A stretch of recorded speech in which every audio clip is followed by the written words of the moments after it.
Good morning friends. I said doctor Jitendra. आज आपको हम बायोलॉजी का पहला chapter origin of life start करने जा रहे हैं। ओरिजिन ऑफ लाइफ जो कि डिफरेंट कंपटीशन में आपको किसी भी चीज़ की तैयारी कर रहे हैं, चाहे नीट की तैयारी करिए, चाहे टीजीटी की तैयारी करिए, पीजीटी की तैयारी करिए, जो भी बायोलॉजी से रिलेटेड सब्जेक्ट होते हैं वो सब इसमें कवर करने की कोशिश करेंगे। और मेन फोकस मेरा एनसीईआरटी पे रहेगा। जो एनसीईआरटी में जितने भी क्लास 6 से लेके क्लास 12 तक जितने भी टॉपिक दिए हैं मैं सारे कवर करने की कोशिश करूंगा। तो आज स्टार्ट करते हैं ओरिजिन ऑफ लाइफ। जीवन की उत्पत्ति, पृथ्वी पे कैसे जीव का उत्पत्ति हुआ ये स्टार्ट करने जा रहे हैं। पहले जीवन की उत्पत्ति से पहले ये जानना बहुत आवश्यक हो जाता है कि पृथ्वी की उत्पत्ति कैसे हुई, और उससे भी ज्यादा ये ब्रह्मांड की उत्पत्ति कैसे हुई, मतलब अर्थ की उत्पत्ति, फॉर्मेशन ऑफ अर्थ और यूनिवर्स, ब्रह्मांड। तो इसके लिए धार्मिक बहुत सी कल्पनाएं की गई, बहुत सी थ्योरी दी गई। हिंदू में अलग थ्योरी है, क्रिश्चियन में अलग थ्योरी है, मुस्लिम में अलग थ्योरी है। सभी धर्म वाले अपनी अपनी थ्योरी दिए कि कैसे ब्रह्मांड का निर्माण हुआ, कैसे जो पृथ्वी उत्पन्न हुई। लेकिन उसमें विज्ञान तार्किक शक्ति कम थी। जो तर्क लगाते हैं ना, हम साइंस में प्रूफ मांगता है। तो यूनिवर्स की उत्पत्ति के लिए सिर्फ एक थ्योरी दी गई है जिसको बिग बैंग थ्योरी कहते हैं। हिंदी में इसको महाविस्फोटक सिद्धांत कहा जाता है। महाविस्फोटक सिद्धांत, जिसको बिग बैंग थ्योरी ये बताता है कि कैसे ब्रह्मांड की उत्पत्ति हुई, कैसे ब्रह्मांड बना। ठीक है, इसमें ये बताया गया है कि पहले जो है एक पिंड था। पिंड को इंग्लिश में सिंगुलैरिटी कहते हैं, सिंगुलैरिटी। एक पिंड था जिसके अंदर बहुत ज्यादा एनर्जी थी, ऊर्जा थी। इस पिंड में विस्फोट हुआ। इस पिंड में जब विस्फोट हुआ तो पूरी एनर्जी इसकी चारों तरफ निकलने लगी। इतनी तब जाके ब्रह्मांड का निर्माण हुआ। मतलब पहले कहते हैं स्पेस भी नहीं था, टाइम भी नहीं था। टाइम ब्रह्मांड बनने के बाद ही समय का शुरुआत हुआ। मतलब टाइम इक्वल टू 0 हम तब कहते हैं जब बिग बैंग थ्योरी से ये पिंड जो है विस्फोट हुआ, एनर्जी जो है फैलने लगी। एनर्जी फैलने लगी तब आकाश, तारे, सूरज, पृथ्वी सबकी उत्पत्ति समय के साथ धीरे धीरे ऊर्जा शक्ति द्वारा उत्पन्न हुई। जैसे आप ये बोलोगे कि कैसे जो है एक एनर्जी ऊर्जा से पृथ्वी कैसे बन सकती है या तारे कैसे बन सकते हैं, तो फिजिक्स में आप एक फार्मूला पढ़े होंगे, energy is equal to mc²। इसी सिद्धांत को मान के चलते हैं बिग बैंग थ्योरी में कि इस ऊर्जा के शक्ति द्वारा, इस पिंड में महाविस्फोटक द्वारा ही ब्रह्मांड का निर्माण हुआ है। पहला जो निर्माण कहते हैं हुआ था, इसमें बहुत सारी गैस भी निकली ऊर्जा के साथ, हाइड्रोजन, हीलियम। ये हाइड्रोजन हीलियम मिलके इनमें फ्यूजन रिएक्शन होती है, आप लोग पढ़े होंगे जो सूर्य में।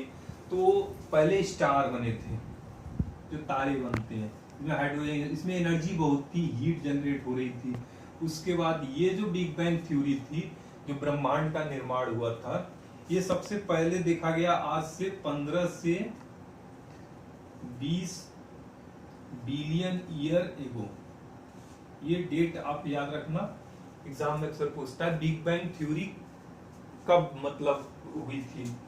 जो ब्रह्मांड का निर्माण है 15 से 20 बिलियन ईयर एगो, मतलब लगभग 15 से 20 अरब साल पहले की ये बात है। बिग बैंग थ्योरी एक छोटा सा पिंड था और कुछ नहीं था पूरे ब्रह्मांड में। इस पिंड में विस्फोट हुआ, एनर्जी जनरेट हुई। एनर्जी से जो है हाइड्रोजन हीलियम का रिएक्शन हुआ, तारे बने। फिर कई हजारों साल तक ये प्रक्रिया चलती रही। ठीक है, कई हजारों साल तक प्रक्रिया चलती रही। फिर जाके आज से करीब 4 से 4.5 अरब साल पहले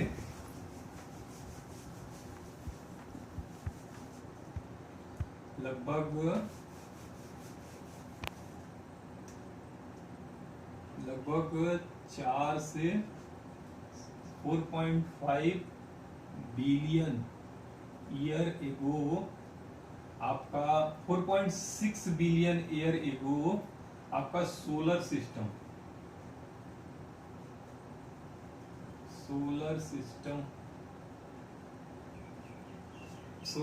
बना 4.6 बिलियन ईयर एगो। और ये जो यूनिवर्स का निर्माण हुआ था, यूनिवर्स ये माना जाता है 15 से 20 बिलियन ईयर एगो। ठीक है, 15 से 20 बिलियन ईयर एगो मतलब 15 से 20 अरब साल से पहले, और करीब 4.6 अरब साल पहले जो है आपका सोलर सिस्टम मतलब जिसको जो हमारा नवग्रह है सूर्य के साथ, उसको सोलर सिस्टम कहते हैं।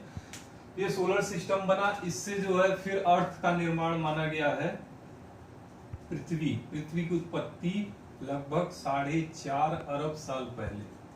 ठीक है, 4.5 अरब साल पहले जो है पृथ्वी की निर्माण हुई। ठीक, ये 3 डेट आप याद रखना, चौथा डेट उसके बाद जैसे आएगा मैं बताएंगे।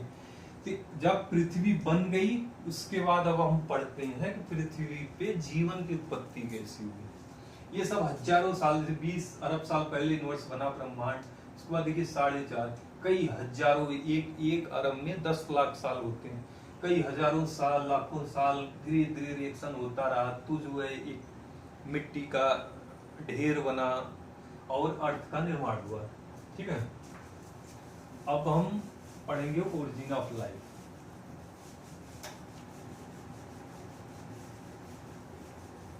अर्थ तक आप लोग जान गए। ठीक है, आइडिया है, उससे क्वेश्चन ज्यादा बनते नहीं है। ओरिजिन ऑफ लाइफ में पहले जो है 5 थ्योरी दी गई थी, जिसमें पहला थ्योरी है आपका थ्योरी ऑफ स्पेशल क्रिएशन। इसमें कोई साइंटिफिक बेस नहीं है, कोई वैज्ञानिक एप्लीकेशन नहीं है, ये सब धर्म वाले अपने अपने हिसाब से दिए हैं। जैसे माना गया है कि थ्योरी ऑफ स्पेशल क्रिएशन। ठीक है, स्पेशल क्रिएशन मतलब हम सब अपने अपने धर्म वाले माने हैं कि हम डायरेक्ट हमारे भगवान ने बनाया है। जैसे हिंदू धर्म मानता है कि हमें जो है ब्रह्मा जो है सृष्टि का निर्माण किए हैं, विष्णु जो है लालन पालन करते हैं, और शिव जी जो है लास्ट में प्रकोप लाते हैं या होता है। तो हिंदू धर्म के हिसाब से माना गया है कि मनु सबसे पहले व्यक्ति थे जो पृथ्वी पे आए। ऐसे क्रिश्चियन धर्म में माना गया है एडम और ईव को पहले जो है उनके गॉड ने भेजा था। एडम ईव पे किताब भी, कहानी भी है कि पहले जो है उन्हें जंगलों में भेजा गया था एडम ईव पे। तो ऐसे मुस्लिम धर्म में भी है, हर धर्म ने अपने अपने हिसाब से बनाया। इसका कोई साइंटिफिक प्रूफ नहीं है, तो बहुत ज्यादा ये एक्सेप्टेड नहीं है, बस अपने अपने धर्म वाले लोग अपने हिसाब से मान लिए। दूसरा जो आता है यहाँ से थोड़ा बहुत माना जाता है, लेकिन ये भी उतना नहीं है। दूसरा है theory of spontaneous genesis,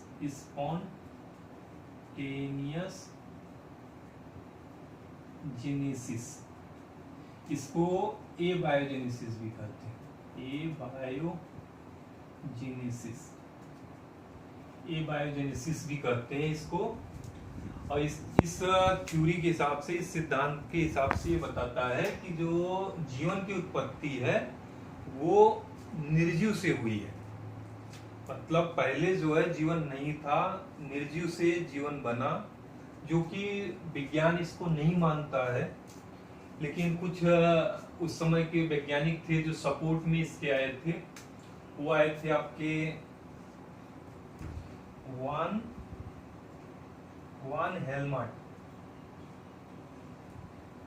helmet scientist थे,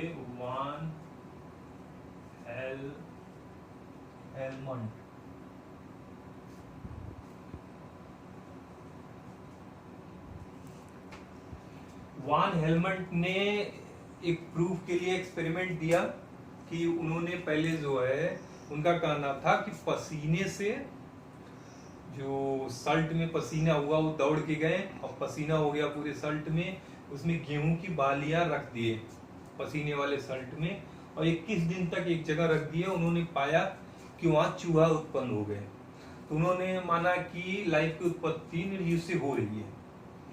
लेकिन बाद में इसको जो है कैंसिल किए। इस थ्योरी में ये भी बताया गया कि जो है धूल मिट्टी से मक्खियां बन जाती हैं, और जो नील नदी है आपकी, जो सबसे बड़ी नदी दुनिया की मानी जाती है, नील नदी में सूर्य की रोशनी जब बहुत तेजी से पड़ती है तो क्रोकोडाइल बन जाते हैं आपके मगरमच्छ।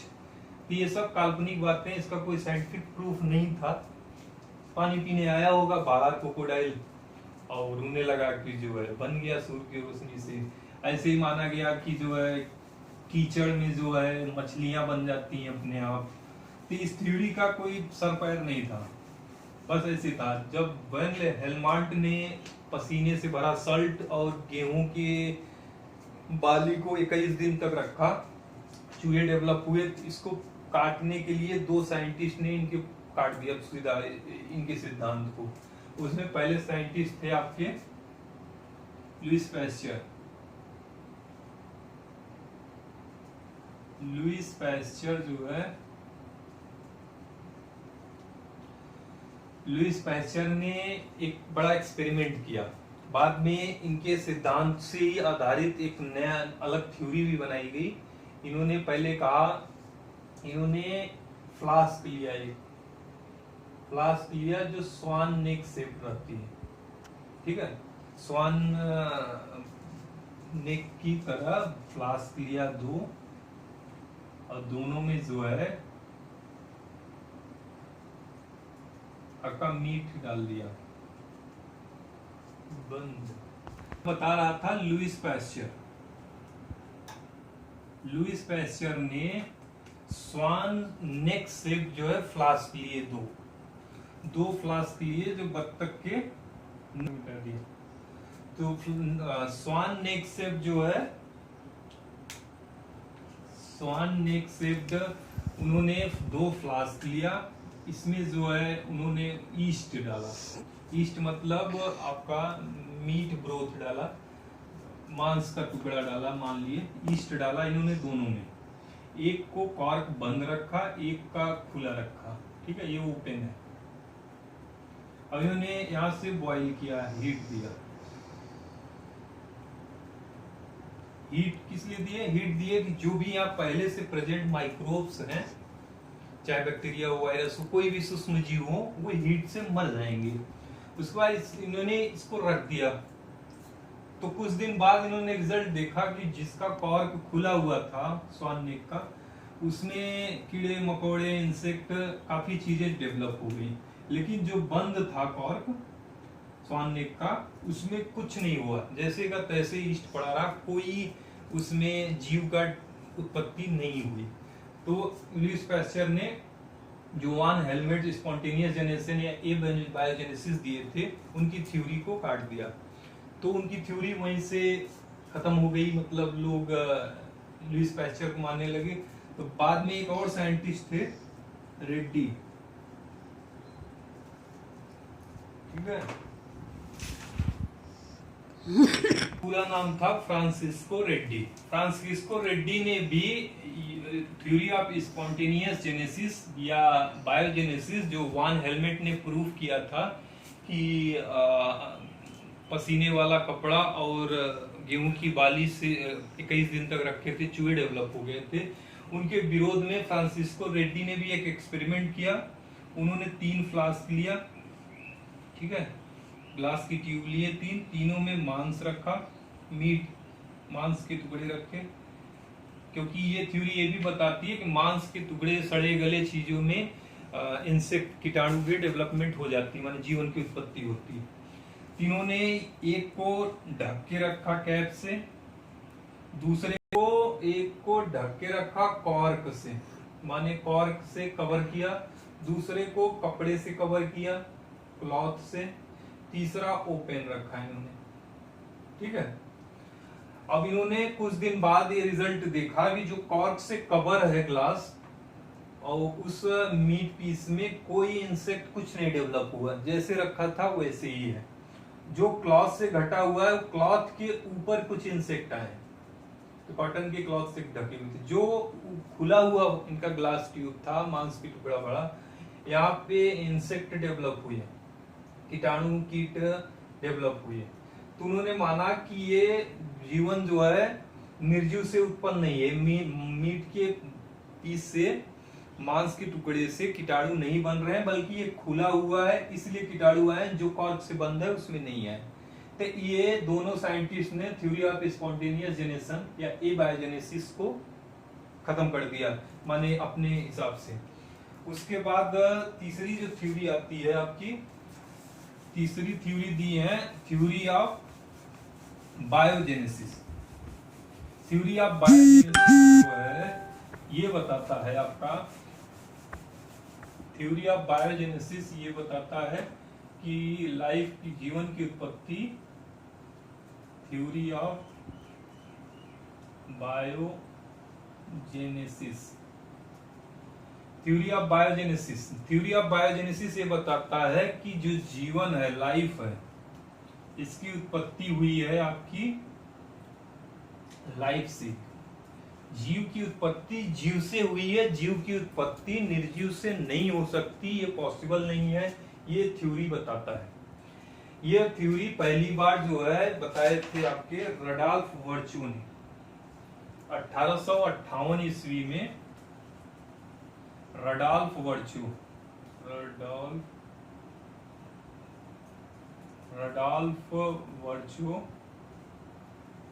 वर्च्यू ने ये थ्योरी पहली बार बताया कि थ्योरी ऑफ बायोजेनेसिस। इस थ्योरी को प्रूव भी किए थे लुईस पैस्चर ने।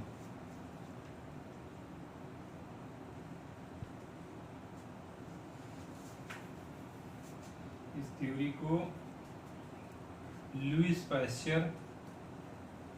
पैस्चर का जो स्वान नेक एक्सपेरिमेंट था, स्वान नेक से फ्लास्क, स्वान नेक से जो फ्लास्क लिए थे, अभी एक्सपेरिमेंट बताया मैं पीछे, वो भी यही बताता था कि जो लाइफ डेवलप हुई है वो निर्जीव से नहीं हुई है। तो ये सपोर्ट किए लुईस पैस्चर भी थ्योरी ऑफ बायोजेनेसिस के लिए। तो ये थ्योरी उसके बाद लोग इसको एडॉप्ट करने लगे कि हाँ लाइफ की उत्पत्ति हुई है लाइफ से। लेकिन किसी ने ये नहीं बताया कि लाइफ की उत्पत्ति लाइफ से हुई, लेकिन वो पहला लाइफ है कौन जिससे लाइफ, जीवन उत्पत्ति हुई। ये थ्योरी वहां पे फेल हो गई कि ये तो हमें भी पता है, आज भी लाइफ से ही लाइफ बन रही है भाई, आदमी से ही आदमी बन रहा है, जानवर से जानवर बन रहा है, लेकिन बात यहाँ पे ओरिजिन ऑफ लाइफ कैसी हुई, तो उसमें ये नहीं बता पाए। लेकिन ये थ्योरी ये बता दी कि थ्योरी ऑफ स्पॉन्टेनियस जेनेरेशन माने निर्जीव से जो है वो गलत है। फिर तीसरा थ्योरी आई जो काफी दिनों तक इसको सही माना गया, फिर बाद में उसके बाद एक और थ्योरी आई तो वो थ्योरी कट गई। आपकी चौथी थ्योरी जो आई वो आया theory of cosmetic theory, cosmozoic theory आई।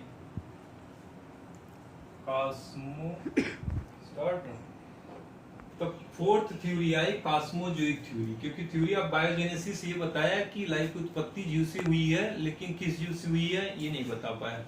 तो कॉस्मोजोइक थ्योरी ये बताती है, रिक्टर साहब ने पहली बार दिया था, इन्होंने बताया कि थ्योरी जो है, जीवन जो है स्पोर के फॉर्म में, क्योंकि पूरे यूनिवर्स में हर ग्रह पे कोई न कोई लाइफ है, और स्पोर आकाश से जो है, स्पेस से स्पोर के फॉर्म में, स्पोर या आपका जर्म के फॉर्म में जो है पृथ्वी पे जीव गिरे, मतलब ऊपर से गिरे हैं पृथ्वी, छोटे छोटे कीड़े मकोड़े जो भी गिरे हैं।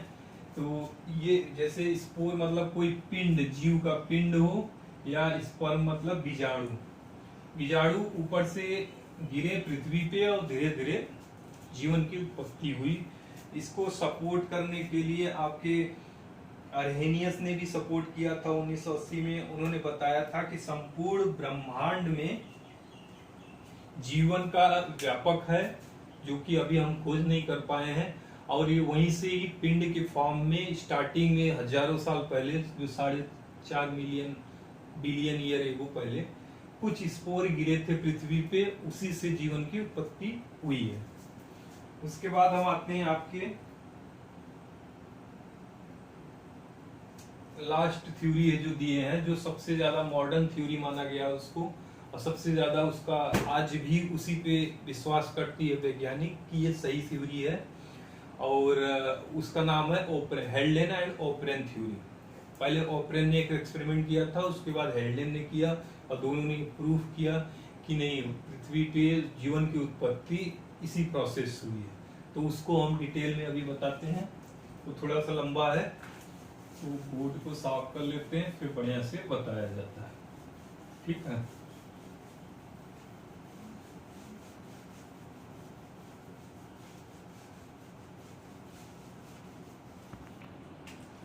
तो लास्ट थ्योरी जो कि सबसे ज्यादा अप्लाई थ्योरी है, आज के मॉडर्न थ्योरी भी इसको कहा जाता है, वो है आपका ओपरेन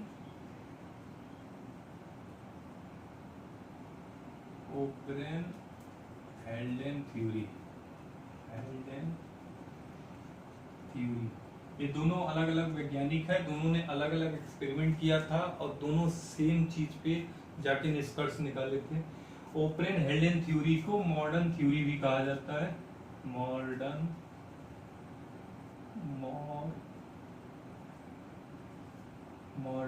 थ्योरी। अगर एग्जाम में पूछे सबसे ज्यादा acceptable theory origin of life के लिए कौन सी है, तो आप यही लगाओगे, ओपरेन हेल्डेन थ्योरी, जिसको दिया था ओपरेन ने और हेल्डेन ने।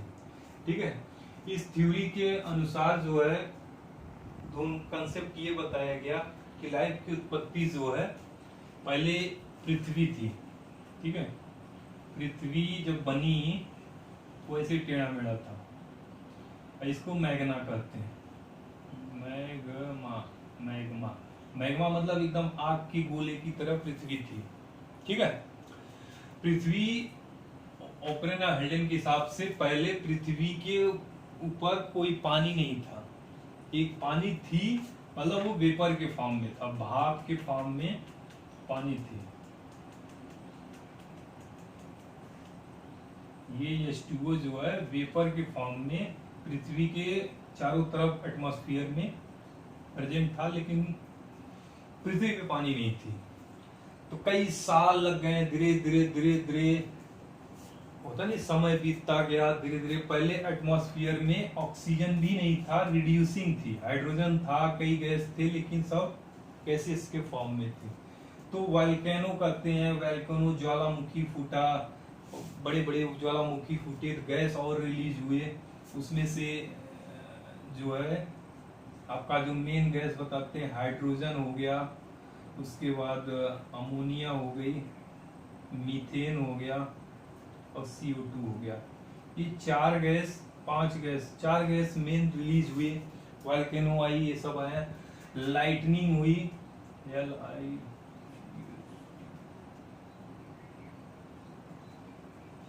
लाइटनिंग हुई, बादल जो है टकराए, ये सब हुआ।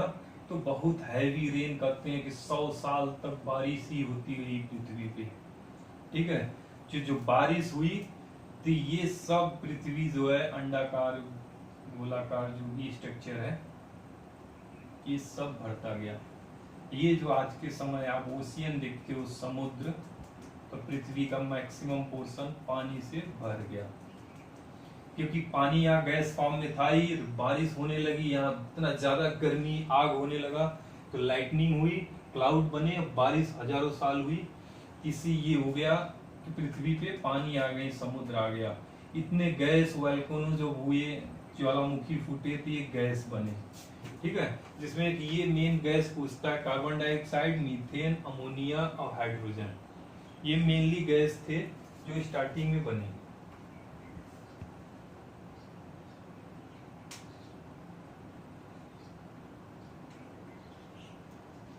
इन्हीं गैस में जब लाइटनिंग हुई, बारिश होने लगी,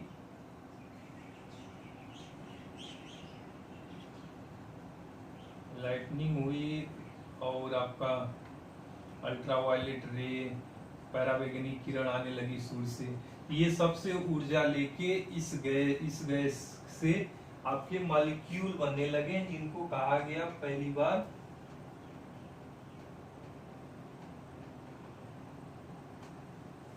इनसे कुछ प्रोडक्ट बनने लगे। मैं ऊपर लिखता हूँ, ठीक है।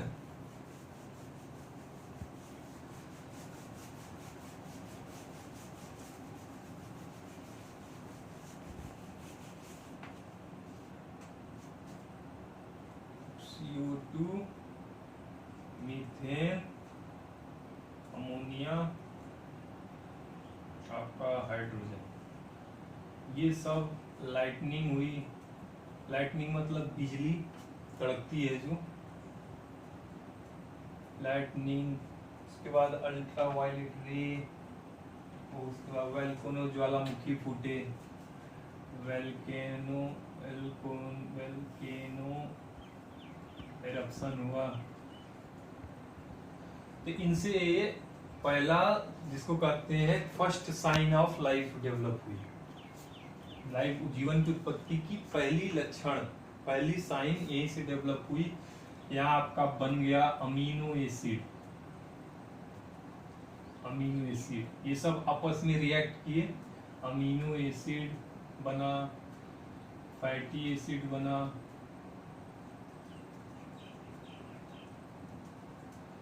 शुगर बना, सकरा। उसके बाद आपका न्यूक्लिक एसिड बनी,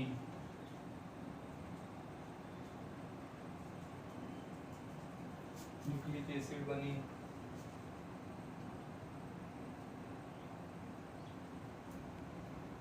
ठीक है, तो ये इसको फर्स्ट साइन बोला जाता है, first sign of life, origin of life, origin of life. Origin of life का फर्स्ट साइन इसको माना गया। उसके बाद जो है फिर से इसमें कई सालों तक रिएक्शन होते रहे, रिएक्शन हुए, कहते नहीं पॉलीमर बनते हैं, अमीनो एसिड से ही मिलके प्रोटीन बनता है, और फैटी एसिड और ग्लिसरीन से मिलके, ग्लिसरॉल से आपका फैट बनता है, वसा।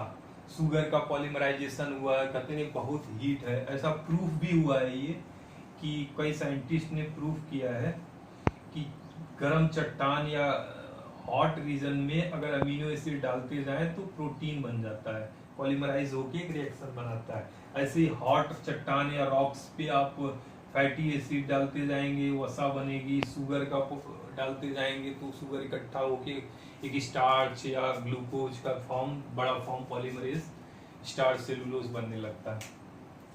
इसको फर्स्ट साइन ऑफ लाइफ करते हैं। इसके बाद ये आपस में कई सालों बाद रिएक्ट होके बनाते हैं प्रोटीन,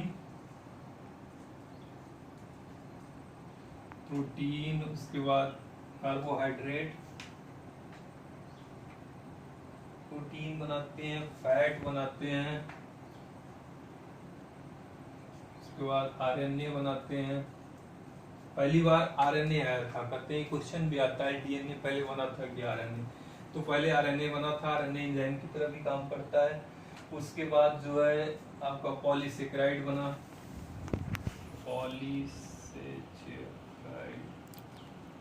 पॉलीसेकेराइड बना।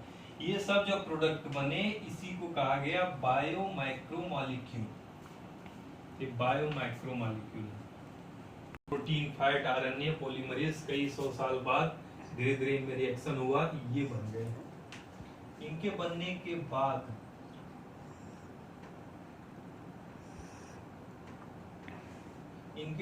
बाद फिर धीरे धीरे रिएक्शन हुई, आपस में एक स्ट्रक्चर बना, जैसे प्रोटीन और कार्बोहाइड्रेट ऐसे लेयर बनाते गए, इकट्ठा हो गए, प्रोटीन और कार्बोहाइड्रेट इकट्ठा हो गए, तो इसको कहा गया प्रोटोबायोन्ट।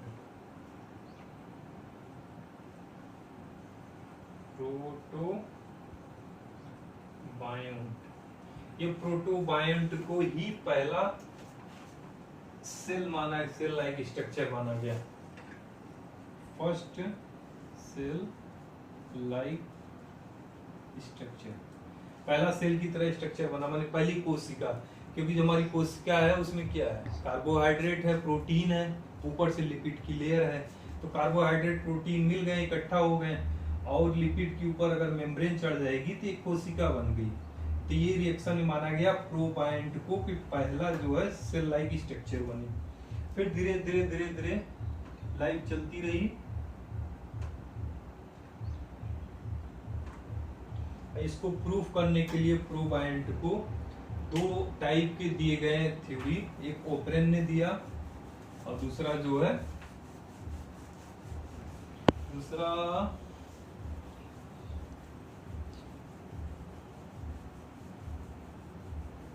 सिडनी फॉक्स ने दिया।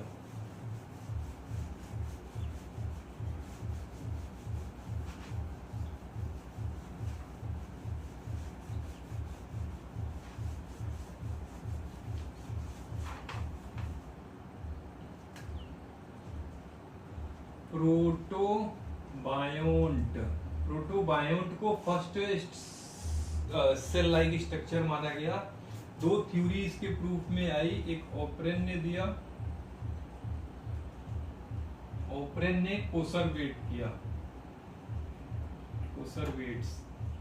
कोसरवेट्स होते क्या है कि पहले तो पृथ्वी पानी पानी ही था, इसमें कार्बोहाइड्रेट और प्रोटीन मिक्स किए। उन्होंने देखा पूरा पानी में मिक्स किए, इन्होंने देखा कुछ समय बाद जो है प्रोटीन और कार्बोहाइड्रेट इकट्ठा हो गए एक जगह पे। प्रोटीन कार्बोहाइड्रेट इकट्ठा होके सेल बना लिए, सेल में भी प्रोटीन कार्बोहाइड्रेट इकट्ठा होते हैं। तो कोसरवेट जो है ओपरेन ने दिया और ये प्रूव किया कि प्रोबायोंट जो थ्योरी है वो सही है। उसके बाद सिडनी फॉक्स ने कंसेप्ट दिया माइक्रोस्फीयर का।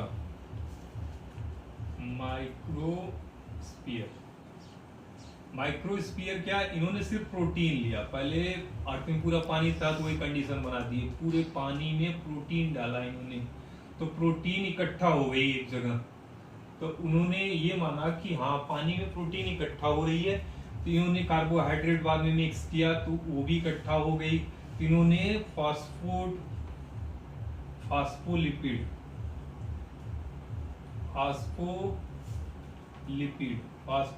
जो है इसका स्ट्रक्चर ऐसा होता है। फास्फोलिपिड का जो हेड होती है ये हाइड्रोफिलिक होती है। हाइड्रोफिलिक मतलब पानी इसके पास आता है लेकिन ये पानी से दूर रहती है। टेल हाइड्रोफिलिक होती है, हाइड्रोफोबिक होती है। हाइड्रोफोबिक, ठीक है। तो इन्होंने लेयर की फिर आपको फास्फोलिपिड चलाया, फास्फोलिपिड डबल मेम्ब्रेन बना ली तो एक सेल लाइक स्ट्रक्चर तैयार हो गई। तो इससे ये प्रूफ हो गया कि जो ओपरेन हेल्डन थ्योरी है, अगर लाइफ की उत्पत्ति हुई है इसी प्रोसेस से हुई है। शॉर्ट में बता देते हैं हम आपको, जैसे ओपरेन और हेल्डन ने ये एक्सपेरिमेंट किया कि कई 100 साल पहले जो है पृथ्वी एक आग की गोला थी। उस गोले में जो है वोल्केनो ज्वालामुखी फूटा, लाइटनिंग हुई, बारिश हुई कई साल तो पानी भर गया। पानी आया तो उसके बाद जो है ये वोल्केनो आई थी, सबसे गैस बना। ठीक है, ओके, नमस्कार।